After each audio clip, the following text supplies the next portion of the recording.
Good morning. So today, I pulled the Fool card again. So I thought, right, I'm going to read that because I really love Laurie's writing. I've done quite a few of her courses actually. Her one on the Tarot and Talisman was one of my favorites.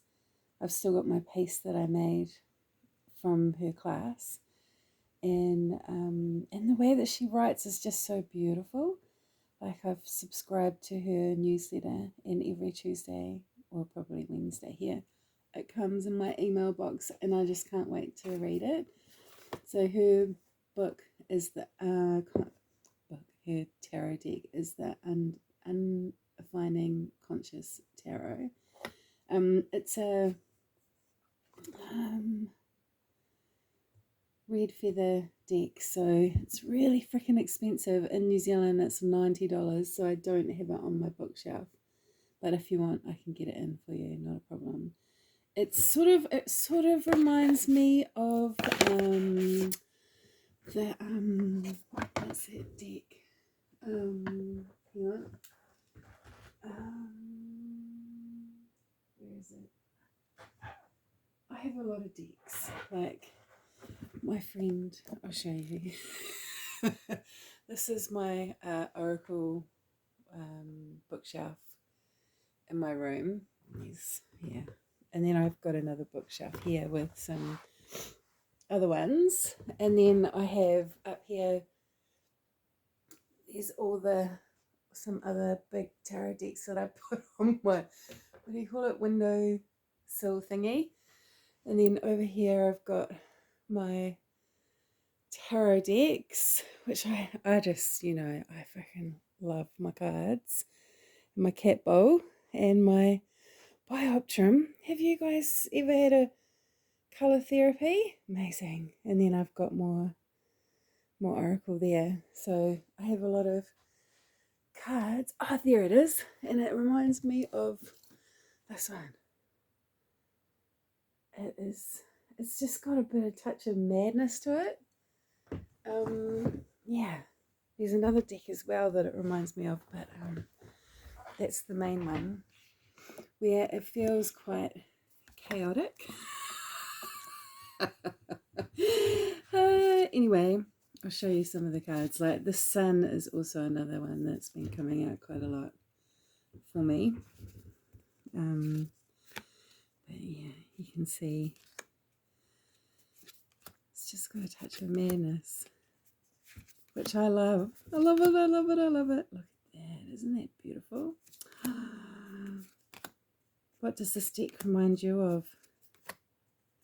It's very original. It feels frothy more than, I know it's right away, but I think, yeah, the thoth's got a bit of madness to it as well. I just love that. That's freaking awesome, isn't it? The butterfly. The end of the cycle. Anyway, I wanted to read the full card, and now I'm going to go through all these cards. And they're beautiful to shuffle. They've done a really great job. I wonder what their shape is. Oh. Anyway, right. Getting back to it. Did I show you this? I don't know if I have. We made, for my art alchemy class, we made altars, and every week where we came together, we made a talisman in our first one, and then we had a symbol from each class to represent our class. So that's our talisman from it. We did sigils, and I've just got, like, last year the key was one of my symbols, so I've just got a key in there in a little light that's now dead, and my little prayer that I say every day, which is, I request the grace of the universe to work through me today so that I can serve the world by being me. Let my light shine as bright as the universe sees fit and touch the hearts of those who need it the most. May my life be one big moving prayer. And my beautiful friend Maria made this, so I just popped it on there. And it was, so we did, like, I don't know if you've ever done one of my intuitive collage classes, sections of the part of the altar I pre-wrote a little reading for how it's going to go apart, and then everyone just collaged it, and then we read them afterwards. So this is what is coming up for me. So all together now, full speed ahead, which feels very right, and little eggs in my basket, and yeah. And then that was my subconscious and my conscious, which is quite nice because it feels quite balanced, which was really nice. And then what was the bottom? I think it was something like what keeps you grounded, what was leaving, and what was coming up. So like I was like, ooh, yeah, I'm gonna paint. Like when I do these things, I write them down, but I don't think about them when I do it, so that I get a lot of trouble. And then, oh, you know what? That's quite out of it actually. Now that I'm thinking about it, I'm looking at putting a shed on the property, a little tiny home or a cat, something. I've been researching it heaps lately, so that I can move my business into a space on the property, because the kids have already nicked my art studio. And I want a space to get out of my dining room, because it's like, it's cool, but when the dishes are getting done and all that sort of stuff, it sucks so bad. Anyway, that's me.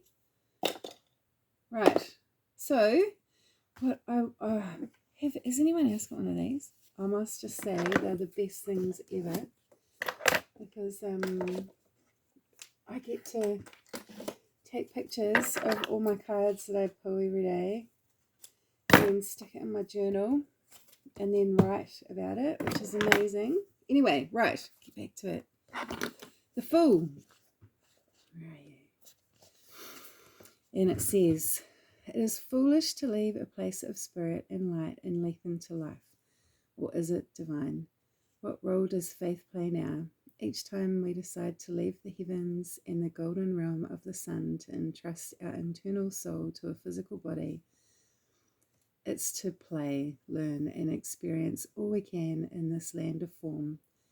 We come to remember that we are all one in unified consciousness, and to return to love.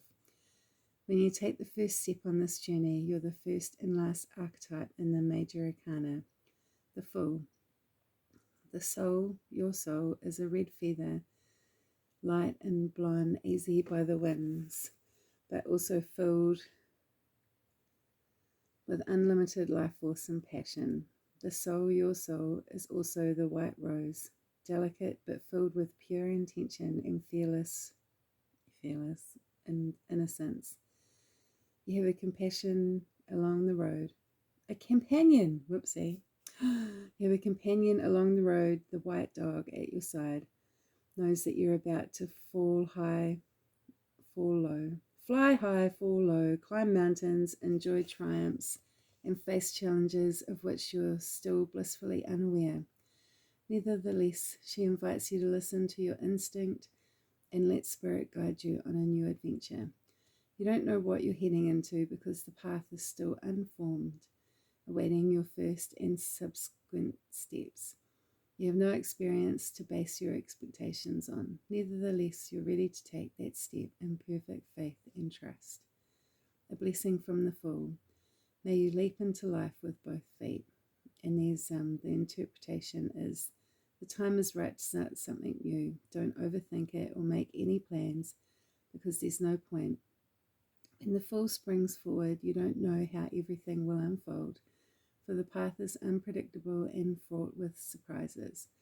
Trust in yourself and the universe and approach your situation with acceptance. It will be perfect, no matter what. Miracles will happen, and life is meant to be experienced in all of its joy and sorrow. Feel a shiver of excitement. Take a deep breath and leap forward. There you go. So lovely. What else have we got? Oh, return to unity. These cards are so delicious. Like every time I shuffle them, they're just so nice. Like, isn't it gorgeous? They're very special, those cards. That's where I get my my mantra from every day. And then this one is belief. Opinions and conclusions filter your experience. The world we're in. Look at all that beautiful light shining in. I hope you guys are having the best year. I'm loving it. I'm so happy because last year and the year before were quite freaking hard. So I'm excited about this year. The energy feels a lot lighter. Anyway, have a beautiful day. Bye.